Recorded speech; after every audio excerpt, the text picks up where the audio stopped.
प्रिय श्रोतागणों, आज हम श्रीमद् भागवत कथा द्वितीय दिवस में भाग 18 में आपको श्री विदुर जी महाराज के बारे में बताने जा रहे हैं। विदुर चरित्र आपको सुनाने जा रहे हैं। ये भगवान के बड़े अनन्य भक्त हुए। आप ध्यान पूर्वक सुने, पवित्र होकर पवित्र आसन पर आप बैठकर सुनेंगे। आपको धर्म लाभ प्राप्त होगा, घर में सुख शांति प्राप्ति होगी, ये आप निश्चय कर माने। और हम छोटी छोटी क्लिप बना रहे हैं, आप आराम से सुन सकते हैं, क्योंकि भागदौड़ की जिंदगी में आप 3.5 घंटे 4 घंटे प्रतिदिन नहीं दे सकते भागवत कथा सुनने के लिए। तो आप ये हमारे 10 से 15 मिनट की क्लिप हम छोटी छोटी बना रहे हैं, आप प्रतिदिन ध्यान पूर्वक सुने तो आपको धर्म लाभ प्राप्त होगा। हम अब इस भाग को प्रारंभ करते हैं। विदुर चरित्र क्या है, आप इसके बारे में जानें कि विदुर जी कौन है। अस्मत् गुरुभ्यो नमः, अस्मत् परम गुरुभ्यो नमः, अस्मत् सर्व गुरुभ्यो नमः, श्री राधा कृष्णाभ्याम नमः, श्रीमती रामानुजाय नमः। लंबोदरम परम सुंदरमेकदंतम पीतांबर त्रयनयनम परम पवित्रम उद्वदिवाकनिवोजल कांत कांतम विघ्नेश्वर सकल विघ्न हरम नमामि। शरीरम स्वरूपम ततो वै कलत्रम यशच्चार चित्रम धनम मेर तुल्यम मनश्चैव न लग्नम श्री गुरुरंघ्र पद्ये ततः किम ततः किम ततः किम ततः किम। विदुर चरित्र क्या है।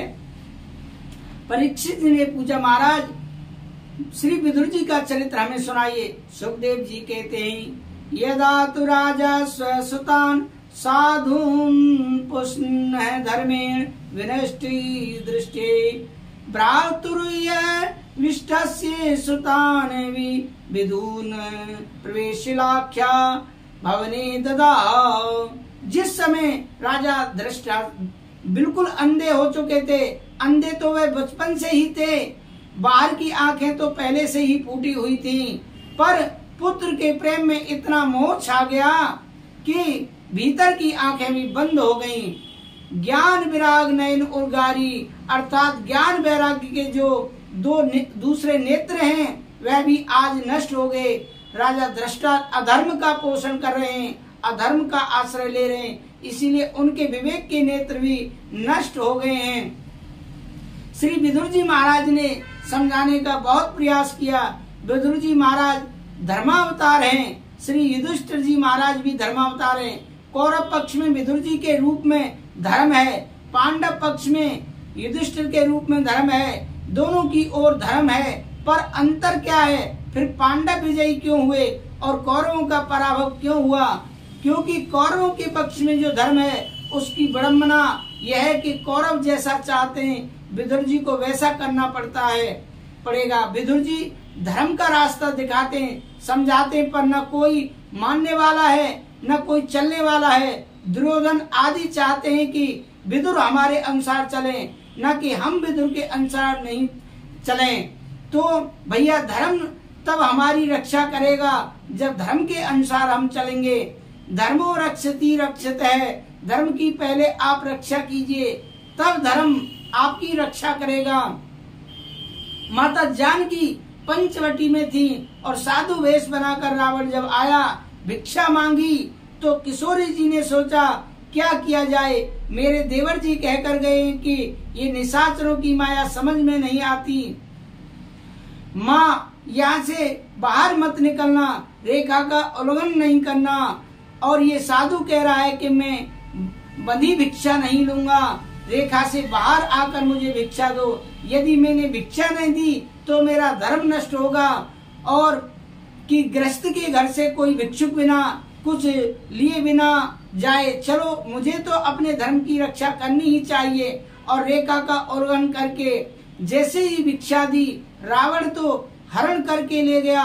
किसी ने किशोरी जी से शंका की, आपने तो धर्म की रक्षा की, अब आपकी रक्षा कौन करेगा? किशोर जी ने समाधान दिया कि जिस धर्म की मैंने रक्षा की वही धर्म मेरी रक्षा करेगा। और उसी धर्म रक्षा के बल पर लंकेश्वर को भी किशोरी जी उसी के घर में बैठकर ललकार रही हैं कि ये है धर्म रक्षा का बल। जिस रावण के बल से सारा जगत कांपता था, किशोरी जी उसे तिनका दिखाकर ललकार रही हैं कि तेरी औकात मेरे सामने तिनके के समान है, क्योंकि मैंने अपने धर्म का पालन किया है।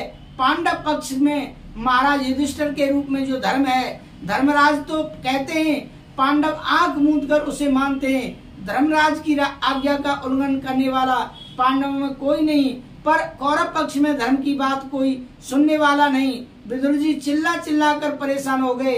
यही कारण था कि कौरव मारे गए और धर्म की आश्रित पांडवों की रक्षा हुई। ये तो धर्मस्थ तो जय।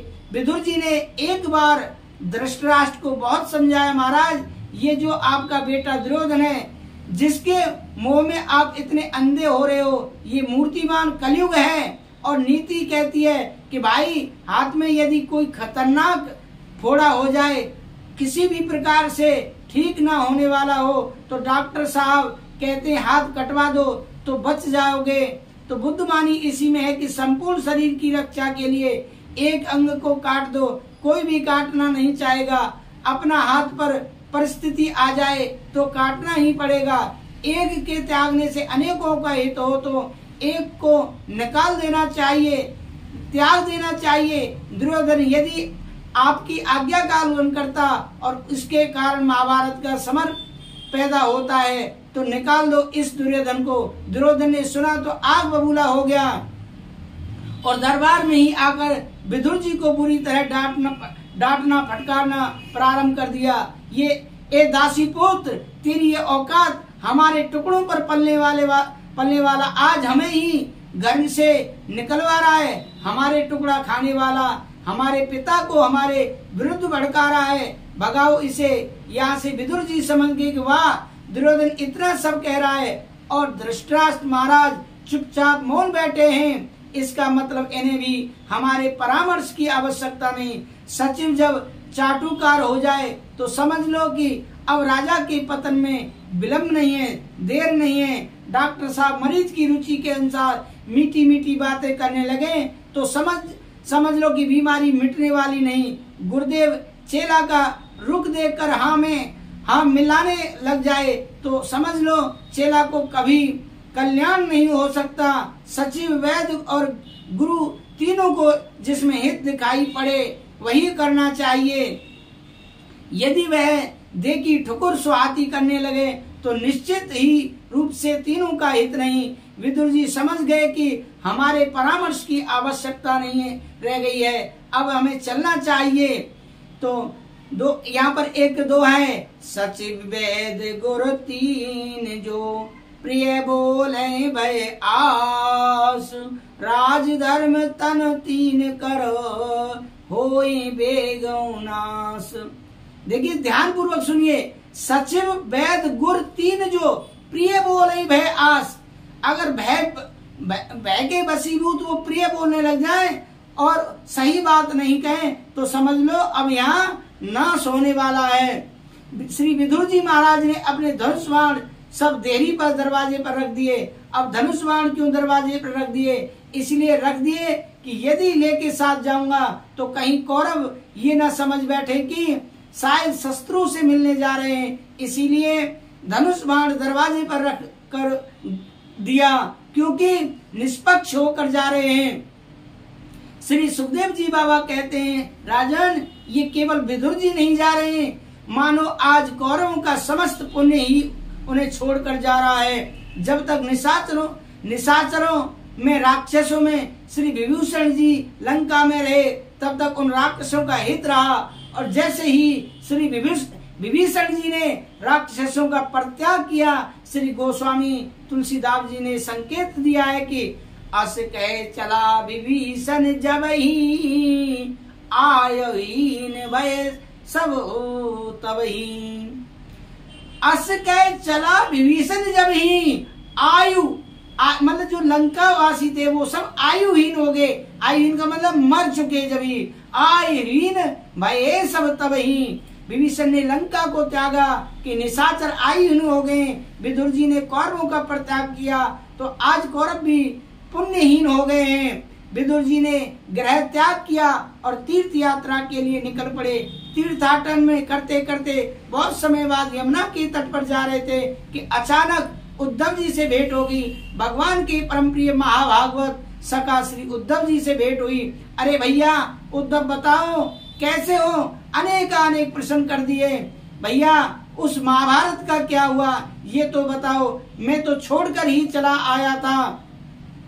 और द्वारकाधीश जो द्वारकाधीश हैं, कौन कौन द्वारका में कौन कौन है और कैसे हैं? हमारे प्यारे प्रभु आनंद कंद कैसे हैं? भगवान श्री कृष्ण कैसे हैं? जब सभी कुशलता के अनेक प्रश्न किए विदुर जी ने तो उद्धव जी के नेत्र बंद हो गए हैं, समाधि लगी जा रही है।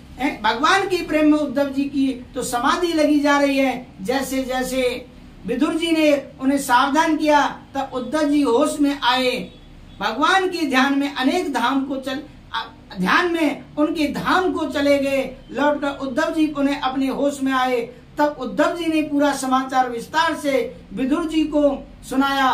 महाराज विदुर आपको कुछ नहीं मालूम, अरे महाभारत कब संपन्न हो गया। लीला का श्रवण करके परम धाम को भगवान प्रस्थान कर गए। धिक्कार है, जब तक प्रभु धराधाम पर रहे कोई उनके स्वरूप को समझ नहीं पाया। और सबसे अधिक धिक्कार तो हम यदुवंशियों के लिए है, जिनके हाथ इतने निकट रहे, जिनके साथ हम इतने निकट रहे, परंतु जैसी मछलियों के बीच में चंद्रमा रहे तो चंद्रमा को भी ये मछलियां चमकीली मछली मानती रही। चंद्रमा आज जब आकाश में चमका तब अपने चंद्र से मिलने के लिए मछलियां उछलती हैं। ये तो बड़ा महत्वपूर्ण हमारे बीच रहा, हम उसकी महत्ता को नहीं समझ पाए।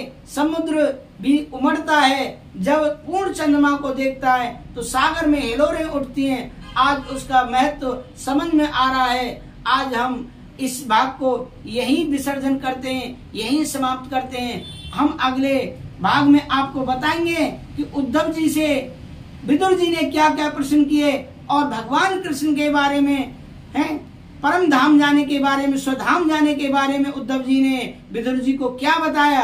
आप हमारे साथ बने रहिए और अगला भाग देखने के लिए आप हमारे YouTube चैनल को सब्सक्राइब करते रहें। धन्यवाद। राधे राधे। जय